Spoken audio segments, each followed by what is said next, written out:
आगाज करते हैं लेक्चर नंबर 25। जो कंसेप्ट स्टडी करने जा रहे हैं हम आज वो है duties and powers of directors. Previously हमने चैप्टर 3 डायरेक्टर्स के टॉपिक में क्या क्या कंसेप्ट डिस्कस कर लिए। हमने डायरेक्टर्स के क्राइटेरिया देखा, हमने एलिजिबिलिटी, इनएलिजिबिलिटी, अपॉइंटमेंट के बारे में हमने सीखा। अपॉइंटमेंट कौन करेगा, कब करेगा, कैसे करेगा। इसमें खास तौर पे हमने डिफरेंट टाइप्स ऑफ डायरेक्टर को कवर किया। फर्स्ट डायरेक्टर का केस, सब्सिक्वेंट डायरेक्टर का केस, कैजुअल वैकेंसी का केस, और कौन सा केस था, और नॉमिनी डायरेक्टर का केस। ये केस हमने डिस्कस किए। आज हम स्टार्ट करने जा रहे हैं कि डायरेक्टर्स के ड्यूटीज एंड पावर्स क्या होते हैं। देखिए, डायरेक्टर्स का काम है बिजनेस को मैनेज करना, ठीक है। जब रिस्पॉन्सिबिलिटी, याद रखे, कोई भी पर्सन किसी टास्क को उस वक्त तक परफॉर्म नहीं कर सकता जब तक उसे टास्क के साथ साथ कुछ पावर्स ना दी जाए, कुछ अथॉरिटी ना दी जाए, ठीक है। जैसे फर्ज कीजिए मैं यह कॉलेज में मेरी जिम्मेदारी लगाई है कि मैंने आपको टीच करना है, लेकिन जब तक इस जिम्मेदारी के साथ मेरे पास कुछ पावर्स नहीं होंगी मैं ये काम नहीं कर सकूंगा। कि मैंने जैसे किस असिस्टेंट को अपने साथ एंगेज करना है, मैंने कब फोटोकॉपीज करवानी है। ये ना मैं जरूरी समझता हूँ कोई टॉपिक आपको नोट्स की फॉर्म में देना है और मेरे पास अथॉरिटी ना हो फोटोकॉपी करवाने की, ठीक है, वो तो मुश्किल हो जाएगा। इसीलिए कोई भी टास्क हो, याद रखें, उसके साथ कुछ ना कुछ जिम्मेदारियां होती हैं, तो साथ कुछ ना कुछ पावर्स भी देनी पड़ती हैं, वरना टास्क कंप्लीट नहीं हो सकता। आज के लेक्चर में हम ये सीखेंगे कि डायरेक्टर्स ने अपना जो भी काम करना है, इस काम से रिलेटेड इनके पास पावर्स क्या होती हैं और इनकी ड्यूटीज क्या है, फ्राइज क्या है। पावर्स क्या है और ड्यूटीज क्या है। कंसेप्ट है पावर एंड ड्यूटी, दोनों में फर्क है, ठीक है। पावर गुड थिंग होती है, हर बंदा पसंद करता है पावर को, और ड्यूटी एक तरह से समझ ले बैड थिंग है, डिसलाइक। लेकिन क्या करें, ड्यूटी फर्ज है, करना है तो सो करना है। लॉ ने कह दिया ये काम करना है तो सो करना है। अच्छा, ये पावर एंड ड्यूटीज याद रखिए लॉ ने दी है। आप आगे चल के कंसेप्ट के दौरान में ही ये चीज भी सीखेंगे, अगर कंपनी चाहे तो इन पावर्स एंड ड्यूटीज को कम ज्यादा कर सकती है। जैसे हो सकता है कि एक चीज ड्यूटी थी डायरेक्टर्स की, उसने नहीं की, तो कंपनी चाहे यानी मेंबर चाहे तो उसको माफ कर दे, कर सकते हैं। उसको क्या कहते हैं, रेटिफाई कहते थे। हाँ, ये शायद आप बिजनेस लॉ में आपने पढ़ा होगा, रेटिफाई का। तो ये भी पॉसिबल है कि कोई चीज ड्यूटी में शामिल थी, नहीं की, तो उस डायरेक्टर को माफी मिल जाए। और ये वरना अगर माफी नहीं देते ना मेंबर्स, तो फिर कंपनी ला कहेगा हम इसको सजा देंगे, और वो पेनल्टी होगी कुछ अमाउंट की शक्ल में, कैद नहीं होगी, प्रमोट से। और इसी तरह ये भी पॉसिबल है कि कोई चीज डायरेक्टर्स की पावर में शामिल हो, डायरेक्टर्स की पावर में शामिल हो, लेकिन उसके ऊपर पाबंदी लगा दी जाए कि ये वाले काम तो आप कर लीजिए खुद से, ये वाले काम ऐसे हैं जो आपको पहले शेयर होल्डर से अप्रूवल लेनी पड़ेगी, फिर आप कर सकेंगे, वरना नहीं कर सकेंगे।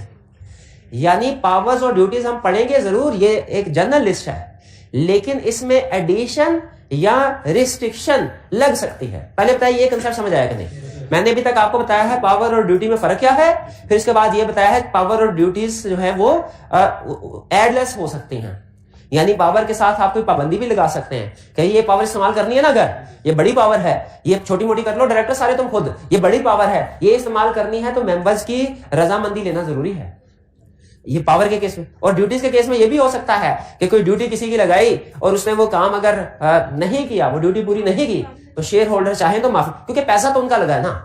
अगर उनको किसी डायरेक्टर ने नुकसान कर भी लिया, ठीक है, पर्सनल बेनिफिट ले भी लिया जो उसे नहीं लेना चाहिए था, लेकिन अगर ले भी लिया और मेंबर्स ने माफ कर दिया तो कहते हैं ठीक है। तो ये ध्यान में रखिएगा, पावर्स एंड ड्यूटीज में आपको कुछ एक्सेप्शन या एडिशनल रिक्वायरमेंट्स भी मिलेंगी, ठीक है, वो मर्जी है मेंबर्स की। स्टार्ट करते हैं हम ड्यूटीज से।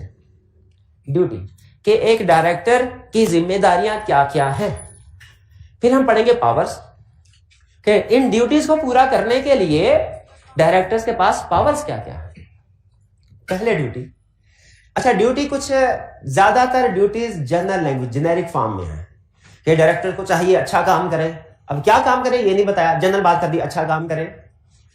इस तरह ड्यूटीज को दो हिस्सों में डिवाइड किया है लॉ ने। एक ये कौन से काम है जो डायरेक्टर करेगा और कौन से काम है जो नहीं करेगा, ठीक है। जैसे डायरेक्टर की ड्यूटी है, लिखा नहीं हुआ समझाने के लिए, दोनों में फर्क। डायरेक्टर्स की ड्यूटी है सच बोले और डायरेक्टर्स की ड्यूटी है झूठ ना बोले। सच बोले इस लिस्ट में आएगा, झूठ ना बोले इस लिस्ट में आएगा। दोनों ड्यूटीज है। तो डायरेक्टर्स की duty, director shall act in accordance with articles. Director को चाहिए कि जो मेंबर्स ने आर्टिकल्स बनाए हैं उनके मुताबिक ही काम करें, आर्टिकल से बाहर ना जाए, वरना अगर वो आर्टिकल से बाहर जाएगा तो खुद जिम्मेदार होगा। ये कंसेप्ट ऐसा ही है जैसे बिजनेस लॉ में आपने पढ़ा था कि एजेंट अपने प्रिंसिपल की इंस्ट्रक्शन से एक्सीड ना करे, अगर एक्सीड करेगा तो वो खुद लायबल होगा। ये वही कंसेप्ट है। इसको एग्जांपल से हम समझते हैं। बोरिंग पावर्स होना मेमोरेंडम या आर्टिकल्स में रिक्वायर्ड है कि नहीं? रिक्वायर्ड नहीं है। कुछ भी नहीं लिखा हुआ तो डायरेक्टर्स फिर भी लोन ले सकते हैं, लेकिन अगर मेंबर्स चाहे तो आर्टिकल्स में लिख सकते हैं कि डायरेक्टर्स 100 मिलियन से ज्यादा लोन नहीं लेंगे। अब अगर लिख दिया है तो डायरेक्टर्स की ड्यूटी है क्या? वो आर्टिकल्स के मुताबिक काम करे, यानी मैक्सिमम कितना लोन ले सकते हैं? 100 मिलियन। अगर डायरेक्टर 120 मिलियन लोन ले लेते हैं तो फिर जो एक्सेस 20 मिलियन होगा वो इनकी जिम्मेदारी होगी, अनलेस रेटिफाई कर दे डायरेक्टर। आपको पता है डायरेक्टर गलतियां माफ कर सकते हैं, मेंबर माफ कर दें, मेंबर्स डायरेक्टर को माफ कर दें तो फिर ठीक है, वरना ऊपर वाला 20 मिलियन किसको देना पड़ेगा? डायरेक्टर्स को। ये act in accordance with article का कंसेप्ट समझ आ गया? आगे चलते हैं। Act in best interest of company, employees and share holder. कौन सी चीज मिसिंग है? कौन सी पार्टी मिसिंग है? डायरेक्टर्स को चाहिए कि वो कंपनी के बेस्ट इंटरेस्ट में काम करे, एम्प्लॉइज के बेस्ट इंटरेस्ट में काम करे, शेयर होल्डर्स के बेस्ट। एक मेजर पार्टी रही डायरेक्टर खुद। डायरेक्टर्स अपने पर्सनल बेस्ट इंटरेस्ट में काम नहीं करेंगे। किसके? क्योंकि उनका इंटरेस्ट सैलरी के जरिए से, रिम्यूनरेशन के जरिए से सिक्योर हो गया। अब उन्होंने डायरेक्टर की सीट पे बैठ के अपना भला नहीं सोचना। किसका भला सोचना है? कंपनी का, एम्प्लॉइज का, ठीक है, शेयर होल्डर का, उनके इंटरेस्ट में। अगर कोई डायरेक्टर बन के ये कहता है भाई मेरी सैलरी बढ़ा दो, मुझे डबल बोनस दे दो ईद पे, एम्प्लॉइज को बोनस देने की जरूरत ही नहीं है, वो बड़ी ईद पे देखेंगे। और हमारे डबल बोनस से प्रॉफिट कम होता है, शेयर होल्डर को डिविडेंड कम होता है, कोई बात नहीं, ठीक है। जान क्या ये सही ड्यूटी परफॉर्म कर रहा है डायरेक्टर? नहीं।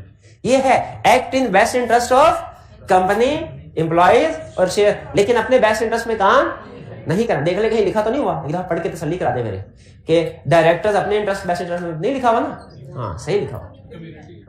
कम्युनिटी से मुराद इर्द गिर्द के लोग। ये ना हो जो भी वेस्टेज है फैक्ट्री का वो साथ वाली नहर पे चल रही है, नहर फेंक दे, जिधर नहर जाएगी वेस्ट भी उधर ही जाएगा। पता चले कुछ अरसे बाद वो नहर तो गायब हो गई, वेस्ट उधर आ गया, नाला बन गया वो। तो ये कम्युनिटी के इंटरेस्ट में तो काम नहीं ना, पोल्यूशन क्रिएट करना, ठीक है, ये कम्युनिटी के इंटरेस्ट में काम तो नहीं है। इधर हम पढ़ाई कर रहे हैं और साथ वाले ठक ठक अपनी कंस्ट्रक्शन शुरू कर दी बिल्डिंग की। कम्युनिटी के इंटरेस्ट में तो इस तरह की चीजें नहीं है। तो इर्द गिर्द रहने वाले लोगों का भी ध्यान रखना है। आगे चलते हैं। Perform with reasonable care and due diligence. ये जनरल बात कर रहा है कि डायरेक्टर जो भी काम करे रीजनेबल केयर, ड्यू डिलीजेंस के साथ काम करे, लापरवाही के साथ काम ना करे। अगर उन्होंने कहीं से कोई सामान खरीदना है तो पहले मार्केट में रिसर्च करवा लें कि सबसे सस्ता सामान कहां से मिलता है, अच्छी क्वालिटी का भी हो। और वहां ये ना हो कि करीब तरीन दुकान जो भी आए उससे सामान खरीद लें, ठीक है। अच्छा, करीब तरीन दुकान से खरीद लें, ये है कंसेप्ट ये वाला कि उन्होंने अब क्यों खरीदा, रोजा रखा था, रोजा लग रहा था, घर जाना था जल्दी, इसलिए मैंने करीब तरीन दुकान से सामान खरीद लिया। ये वाला कंसेप्ट है। और अपने भाई की दुकान से सामान खरीदता रहा महंगे दामों, ये अगला कंसेप्ट है। डिस्क्लोज। अगर अच्छा भाई की दुकान से खरीदना मना नहीं है सामान, किसी डायरेक्टर के भाई की अगर मार्केट में दुकान है उससे सामान खरीदना मना नहीं है, डिस्क्लोज करें, डायरेक्टर डिस्क्लोज करें, ठीक है, कि जी ये इस ट्रांजैक्शन में, इस कॉन्ट्रैक्ट में मेरा इंटरेस्ट है, जो भी इंटरेस्ट हो उसको डिस्क्लोज करना चाहिए। के लिए एग्री करते हैं, करना चाहिए कि नहीं करना चाहिए? बिल्कुल करना चाहिए। तो ये हमारे कुछ पॉइंट्स। अच्छा, ये ड्यूटीज है कमीशन। अच्छा, ये ड्यूटीज देने के बाद कमीशन ने नीचे एक लाइन लिखी। कमीशन ने कहा भाइयों मेरी बात सुन लो, ये तो हर डायरेक्टर ने करना ही करना है। मैं अगर आपको मजीद कुछ फ्रेमवर्क दे दूं ना, कुछ मजीद फ्रेमवर्क से मुराद मजीद रिक्वायरमेंट्स, कोई मजीद मेरा नोटिफिकेशन आ जाए तो उसको भी पूरा करना है तुम लोगों ने। जैसे सिर्फ नाम की हद तक हमारे सिलेबस में शामिल है, बाकी चीज शामिल नहीं है। कमीशन ने पाकिस्तान में लिस्टेड कंपनीज के लिए कमीशन ने इकट्ठा काम किया। अच्छा, पूरी दुनिया में रिसर्च की कि दुनिया में कंपनी को चलाने के लिए बेस्ट प्रैक्टिसेस कौन सी हैं? कंपनी को चलाने के लिए बेस्ट प्रैक्टिसेस कौन सी है? तो जो बेस्ट प्रैक्टिसेस हैं उसकी एक लिस्ट बनाई, उसका एक फ्रेमवर्क बनाया, उसे कह दिया फ्रेमवर्क। उसका नाम रखा, उसका नाम है code of corporate governance. Code of corporate मतलब company, governance means good governance, कि कंपनी पर गुड गवर्नेंस कैसे आएगी, उससे रिलेटेड फ्रेमवर्क है। अब ये लिस्टेड कंपनी के लिए कमीशन ने कहा कि लिस्टेड कंपनी के director shall comply with this code of corporate governance. तो क्या उनके डायरेक्टर्स को कंप्लाई करना चाहिए? ये भी तो ड्यूटी बन गई। तो इसीलिए कमीशन ने आगे लाइन क्या लिखी, कमीशन में प्रोवाइड फ्रेमवर्क, कि मैं आपको कोई भी फ्रेमवर्क दे दूं ना, इधर कोई भी, जिसकी सबसे बड़ी एग्जांपल पाकिस्तान में क्या है, कोड ऑफ कॉर्पोरेट गवर्नेंस, तो आपके ऊपर लाजिम हो जाएगा इसको तो कंप्लाई करना ही करना है, उसको भी कंप्लाई करना है। ये बात समझ आती? इसमें लफ्ज फ्रेमवर्क से क्या मुराद है? फ्रेमवर्क के साथ नीचे लिख ले for example code of corporate, या इसको सीसीजी भी बाज़ औक़ात हम एब्रीविएट करते हैं, सीसीजी, या सीसीजी से समझ नहीं आएगी तो पूरा लिख ले code of corporate governance. Clear होती है जी ये बात? आगे चले नेक्स्ट। अब ये थी ड्यूटी, वो कौन से काम है जो डायरेक्टर ने करने हैं। अब है वो कौन से काम जो डायरेक्टर ने नहीं करने। डायरेक्टर शैल नॉट, डायरेक्टर नहीं करेगा क्या, obtain undue gain for himself और रिलेटिव्स, वो अपने लिए या अपने रिलेटिव्स के लिए कोई अनड्यू बेनिफिट हासिल नहीं करेगा। यानी ऐसा नहीं होगा कि कंपनी की गाड़ी जो है साल पहले ली है 80 लाख की, और अब वो कीमत तकरीबन उतनी ज्यादा चली नहीं, लेकिन 30% डेप्रिशिएट करके खुद ले ले। बाजू का ऐसे भी हो सकता है। यानी इन शॉर्ट ऐसा नहीं होगा कि डायरेक्टर कंपनी के एसेट्स को सस्ते दामों खुद खरीद ले या महंगे दामों बेच दे। यानी कंपनी अपने रिलेटिव, खुद अपने थ्रू या रिलेटिव के थ्रू खरीदते वक्त, कंपनी से एसेट खरीदते वक्त कम प्राइस लगाना और बेचते वक्त ज्यादा प्राइस लगाना, यह है अनड्यू एडवांटेज, अनड्यू गेन। तो अनड्यू गेन समझ आ गया क्या है? खरीदते हुए कम प्राइस और बेचते हुए ज्यादा प्राइस ना खुद। ये बात समझ आ गई अनड्यू गेन की। एग्जांपल भी क्लियर, आगे चलते हैं। अब चूंकि इसमें केस स्टडी पूछता है तो इसलिए मैं कोशिश कर रहा हूं कि एग्जांपल भी साथ साथ ऐड करता जाऊं। कुछ एग्जांपल लेक्चर में दूंगा, कुछ आपको केस स्टडीज में मिलेंगी। इसलिए मे भी आज के लेक्चर में पूरा लर्निंग ऑब्जेक्टिव कंप्लीट ना हो, मे भी, ठीक है, मे भी हो जाए, लेकिन मैं जबरदस्ती नहीं करूंगा क्योंकि एग्जांपल भी साथ साथ डिस्कस कर रहा हूं। ये एग्जांपल समझ आ गई। अगली एग्जांपल बहुत अहम है। नेक्स्ट क्या है एग्जांपल कि director shall not involve in conflict of interest. Conflict of interest क्या है? कंफ्लिक्ट ऑफ इंटरेस्ट है कि दो लोगों का आपस में मुफादात का टकराव, यह है कंफ्लिक्ट ऑफ इंटरेस्ट। ये क्या है? Conflict of interest. इसकी एग्जांपल सुने जो आई के पास पेपर में बार बार पूछ रहा है। इस एग्जांपल को ध्यान से समझना है। एक कंपनी का चीफ एग्जीक्यूटिव ऑफिसर है, सीईओ, ठीक। कंपनी कौन सी हो, कोई बताइए कौन सी कंपनी? कोल, होंडा वाली कंपनी, गाड़ियां बनाने वाली कंपनी, उसका सीईओ है, ठीक है। उसे चाहिए कि in the best interest of company काम करे, ठीक। अगर वो रॉ मटेरियल महंगे दामों खरीदता है मार्केट से, ठीक है, अपने भाई की दुकान से या किसी इंडिपेंडेंट सप्लायर से, लेकिन बदले में उसको कमीशन मिलता है, तो क्या अपनी ड्यूटीज पूरी कर रहा है? ड्यूटीज पूरी नहीं कर रहा। प्रोबेबली उसने act in the best interest of company नहीं किया, ये भी कह सकते हैं, या ये भी कह सकते हैं कि उसने अनड्यू गेन हासिल किया है अपने लिए, ये भी कह सकते हैं, ठीक है। ये कंफ्लिक्ट ऑफ इंटरेस्ट नहीं है, ये अनड्यू गेन कह ले या कह ले कि बेस्ट इंटरेस्ट ऑफ कंपनी में। कंफ्लिक्ट ऑफ इंटरेस्ट क्या है कि सुबह के वक्त वो इस कंपनी का सीईओ है, होंडा कंपनी का सीईओ है, और शाम के वक्त वो सुजुकी कंपनी का डायरेक्टर है, बोर्ड ऑफ डायरेक्टर में शामिल है। अब बताइए इसमें कोई प्रॉब्लम नजर आ रही है आपको क्या?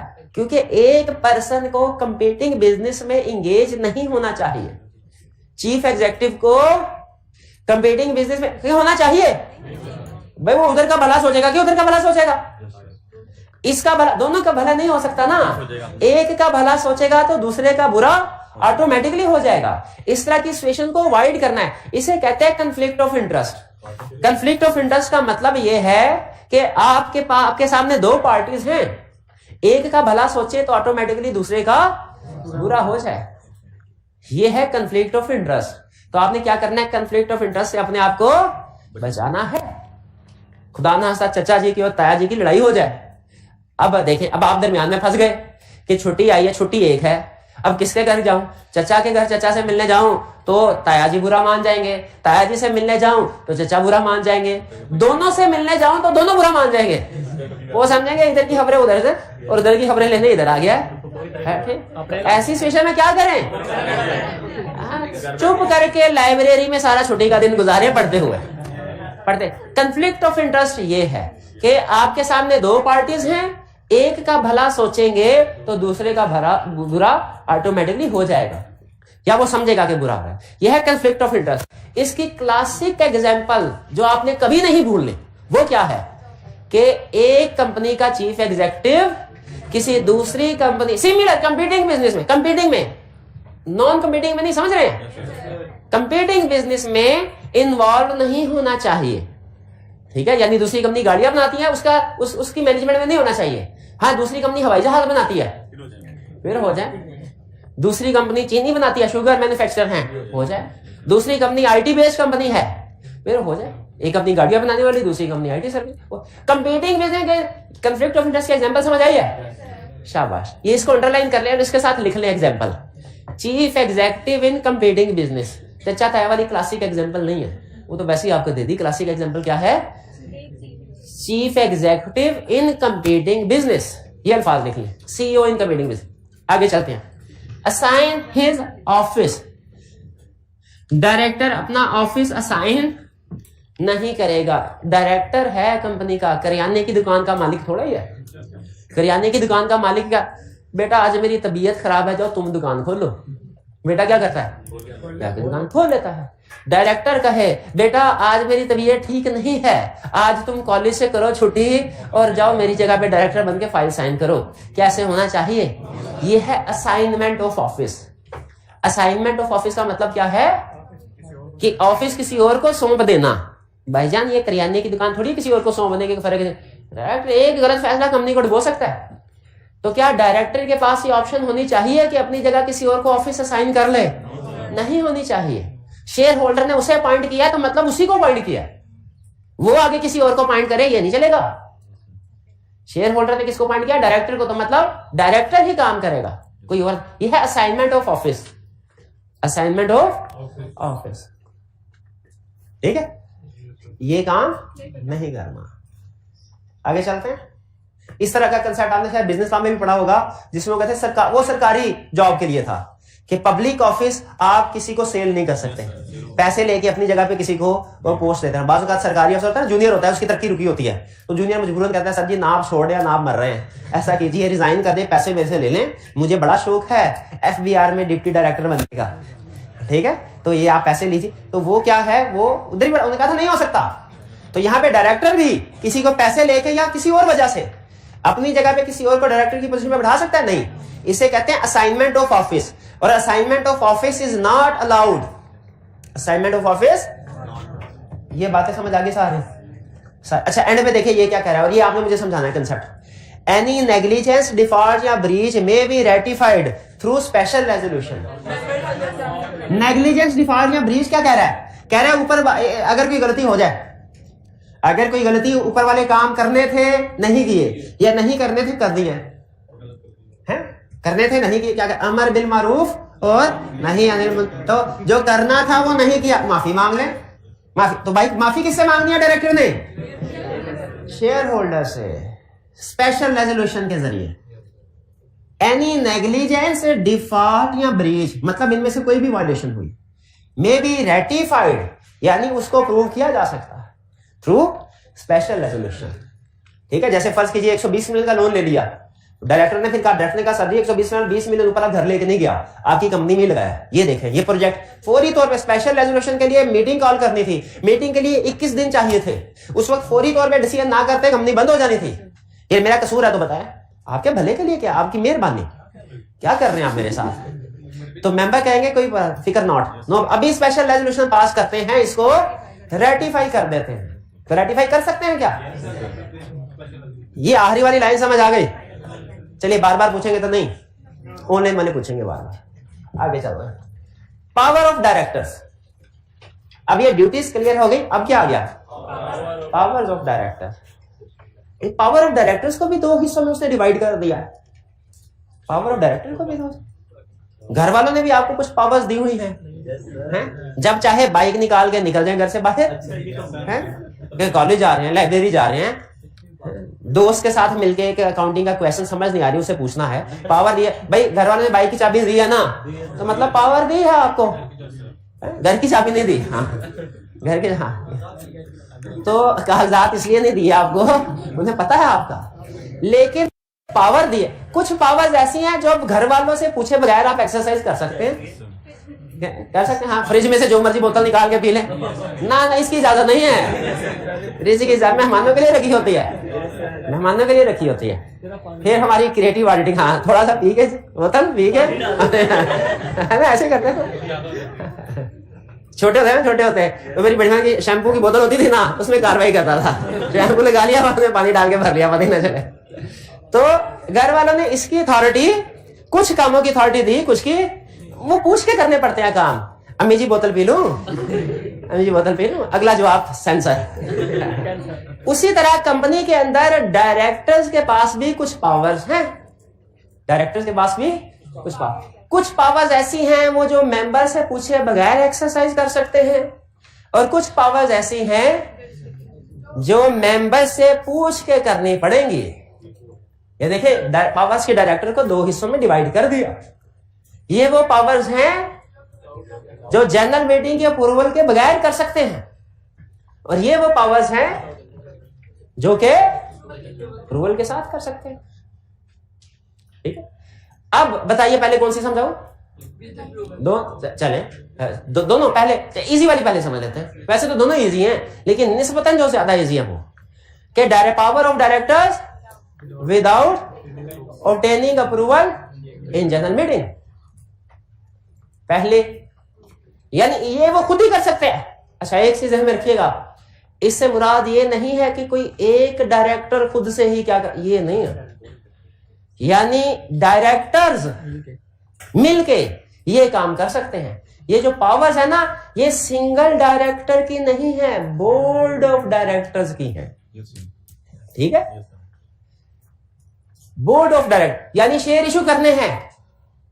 ये नहीं हो सकता कि कोई एक डायरेक्टर खुद से शेयर इशू कर दे, कहे मेरे पास पावर्स हैं। पावर जरूर है, लेकिन एक डायरेक्टर नहीं, बल्कि क्या, सारे डायरेक्टर कलेक्टिवली रेजोल्यूशन पास करेंगे अपनी मीटिंग में, फिर ये काम कर सकते हैं, वरना नहीं कर सकते।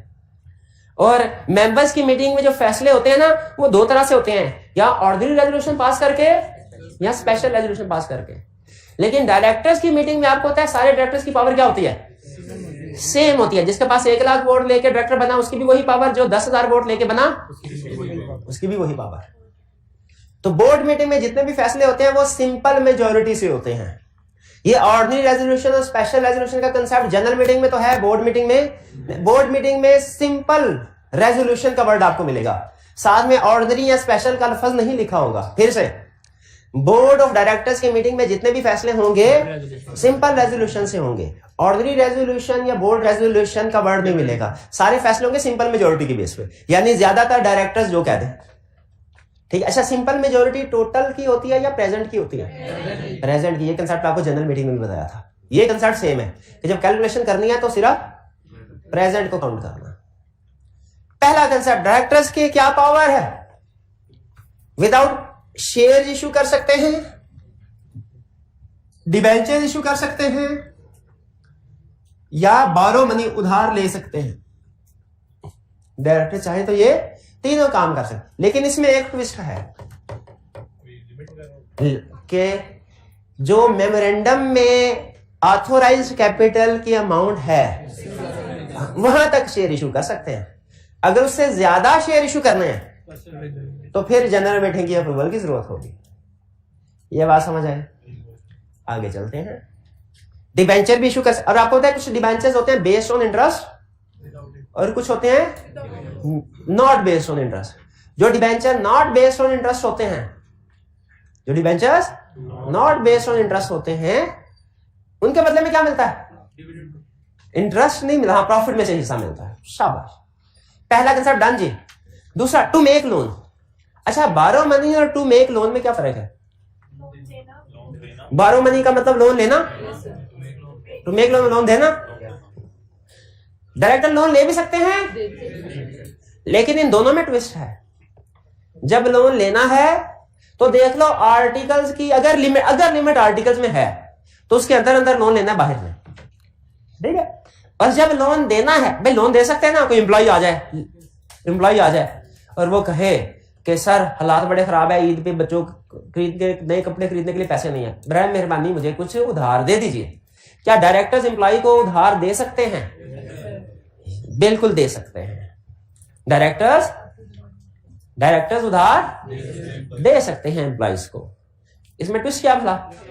खुद को एक दूसरे को नहीं दे सकते। अगर एक दूसरे को उधार देना है तो शेयर होल्डर की, और लिस्टेड कंपनी में कमीशन की भी जरूरत होती है, शेयर होल्डर की मर्जी की जरूरत होगी।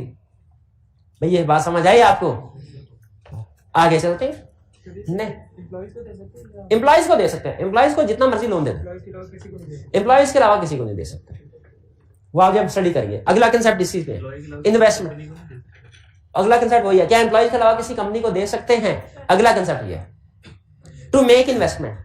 किसी कंपनी को लोन देना या किसी कंपनी के शेयर हासिल कर, इसे कहते हैं इन्वेस्टमेंट। यहां पे एक चीज तो ऊपर करके लिख लें, investment is equal to loan plus equity. ये मैंने पहले बात बताई आपको, फिर लिख लें इन्वेस्टमेंट इज इक्वल टू, ताकि जब केस स्टडी आए तो तब तक पक्की हो चुकी हो। इन्वेस्टमेंट इज इक्वल, हाँ लोन भी इन्वेस्टमेंट है ना जी? बात हैरान हो गए ना? लोन भी इन्वेस्टमेंट है। अकाउंटिंग में तो कुछ और पढ़ते थे, अकाउंटिंग में भी यही पढ़ते थे। चले हाँ, investment is equal to loan plus. आप किसी दूसरी कंपनी के शेयर्स खरीदते हैं, आप कह सकते हैं मैंने उसमें इन्वेस्टमेंट की। आप किसी दूसरी कंपनी को लोन देते हैं, कह सकते हैं इन्वेस्टमेंट की। ठीक है।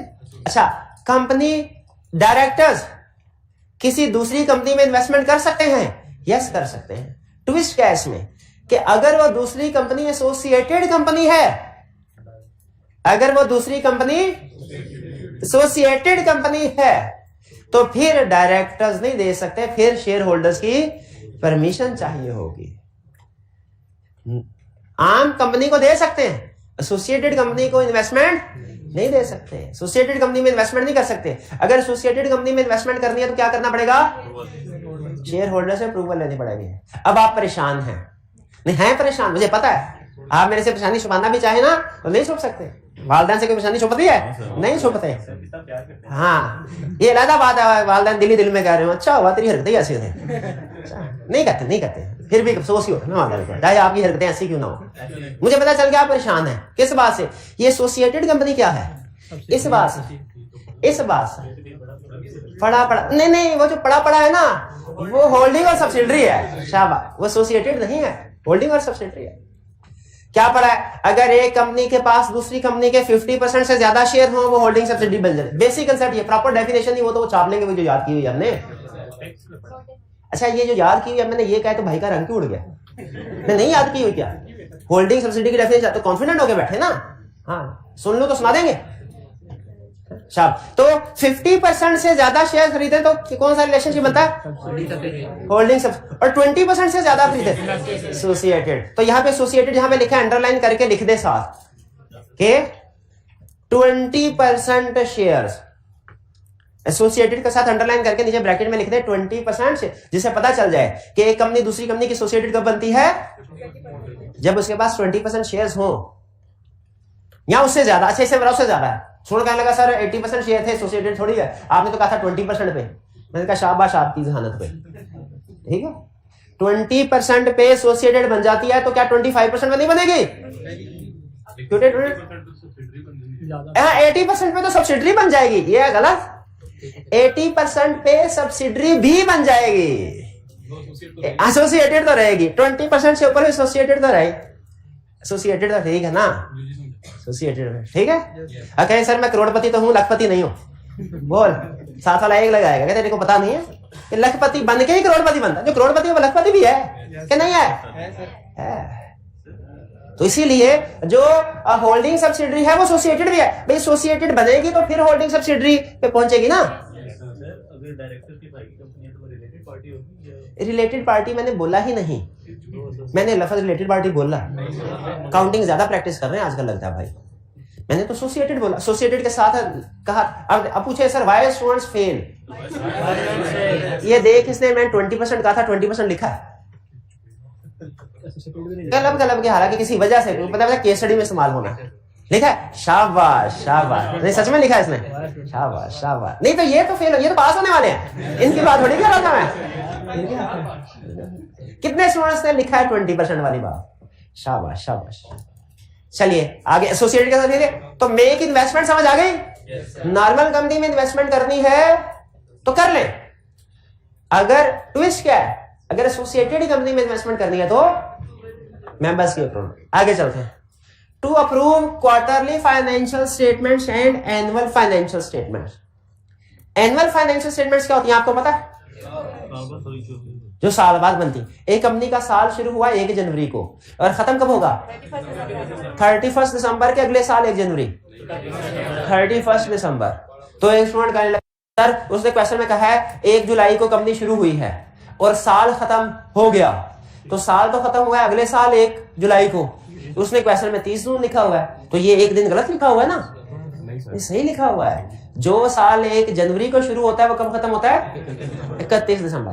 तो एनुअल फाइनेंशियल स्टेटमेंट्स बनते हैं, अप्रूव होती हैं। इनको बनाना अप्रूव करना किसकी जिम्मेदारी है? डायरेक्ट। वैसे अप्रूव करना डायरेक्टर की जिम्मेदारी है, ये बनाना सीएफओ की जिम्मेदारी होती है। सीएफओ की, सीईओ की जिम्मेदारी होती है। अप्रूव डायरेक्टर करते हैं, लेकिन फाइनेंशियल स्टेटमेंट बनाना किसकी? अच्छा, डायरेक्टर ने यहाँ पे जी बात है, लिखा हुआ है एनुअल फाइनेंशियल स्टेटमेंट और साथ में लिखा हुआ है क्वार्टरली। ये क्वार्टरली फाइनेंशियल स्टेटमेंट कौन सी होती हैं? जो हर एक क्वार्टर के बाद बनती है। और शाबाश, ये हुई ना बात। लेकिन एक बात जो मुझे कई सालों से समझ नहीं आ रही वो ये कि एक साल में क्वार्टर होते हैं 4, लेकिन क्वार्टरली फाइनेंशियल स्टेटमेंट्स 3 की होती हैं। हाँ, जो 4th क्वार्टर वाली होती है वो एनुअल वाली होती है। शाबाश। तो फिर क्वार्टर के साथ लिख लें 1st, 2nd, 3rd, but bracket में। 4th नहीं लिखना। 4th क्यों नहीं लिखना? वो एनुअल बन जाती है। शाबाश शाबाश। तो फाइनेंशियल स्टेटमेंट्स को जो अप्रूव करना है डायरेक्टर ने करना है। आगे चले नेक्स्ट। इसमें कोई ट्विस्ट नहीं है, इसमें बस यही है, बस क्वार्टरली वाला ट्विस्ट था। क्वार्टरली वाला quarter 4, financial statement 3। Semi annually नहीं हो सकता, हाफ ईयरली कहना चाह रहे हैं। हाँ, तो वो 2nd क्वार्टर है। हाफ ईयरली वो 2nd क्वार्टर है। नहीं, वो 2nd क्वार्टर है। हाँ ठीक है, ऐड करना चाहिए, कर सकते हैं। यानी पहली क्वार्टरली फाइनेंशियल स्टेटमेंट 3 महीने की है, दूसरी क्वार्टरली फाइनेंशियल स्टेटमेंट 6 महीने की है, तीसरी क्वार्टरली फाइनेंशियल स्टेटमेंट 9 महीने की है और चौथी क्वार्टरली फाइनेंशियल स्टेटमेंट है ही नहीं, वो एनुअल है और वो पूरे 12 महीनों की है। क्लियर जी?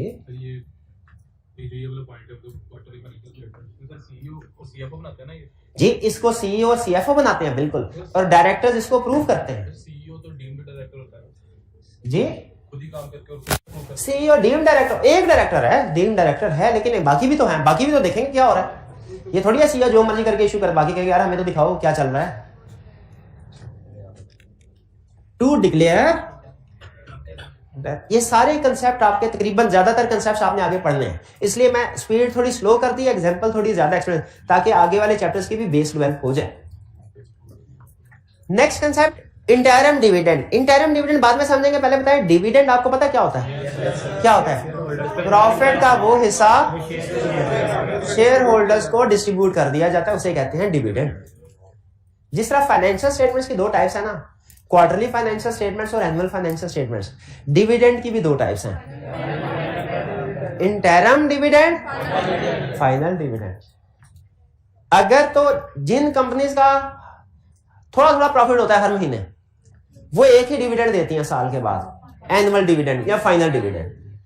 लेकिन जिन कंपनीज का हर महीने सुपर प्रॉफिट होता है वो याद रखें, हर क्वार्टर के बाद जैसे ही क्वार्टरली फाइनेंशियल स्टेटमेंट्स बनी, पता चला प्रॉफिट है, साल के एंड का इंतजार नहीं किया, डिविडेंड दे दिया, उसे कहते हैं इंटरम डिविडेंड।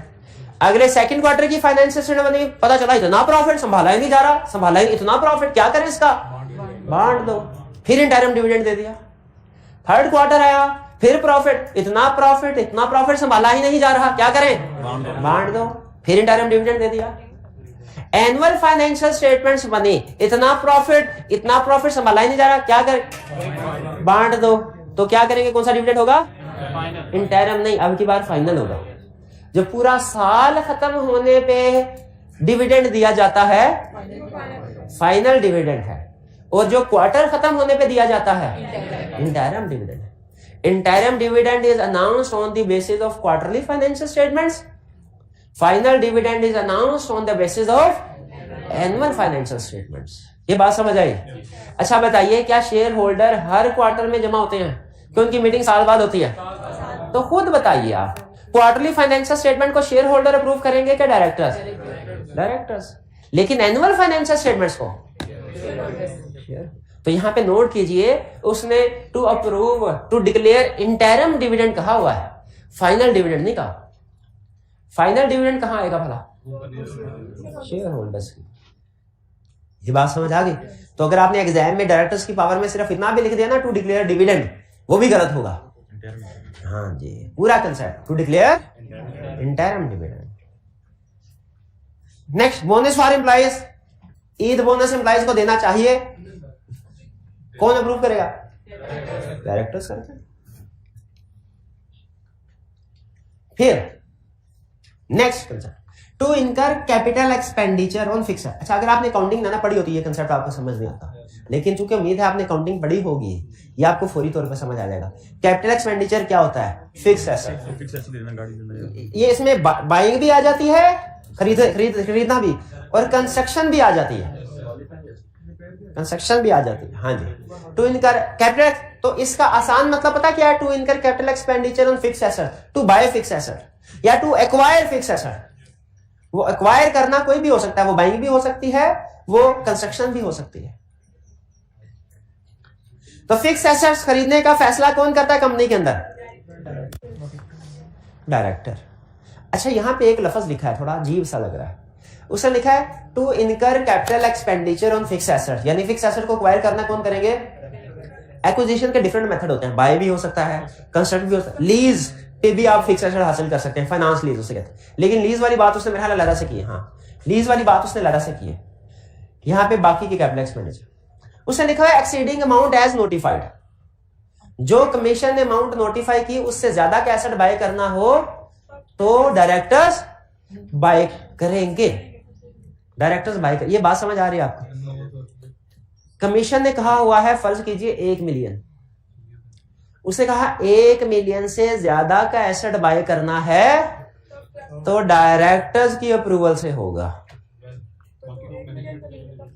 हाँ, तो बाकी अगर 1 मिलियन से कम का है तो वो किसकी अप्रूवल से होगा? वो छोटे मोटे खर्चे हैं, छोटी मोटी मैनेजमेंट कर देगी खुद ही। उसके लिए डायरेक्टर को डिस्टर्ब करने की क्या जरूरत है? डायरेक्टर को कब डिस्टर्ब करना है? जब ऐसा फिक्स एसेट खरीदना हो जो एक्सीडिंग स्पेसिफाइड अमाउंट है, और वो स्पेसिफाइड अमाउंट हमारे सिलेबस में नहीं, लेकिन क्या है? 1 मिलियन।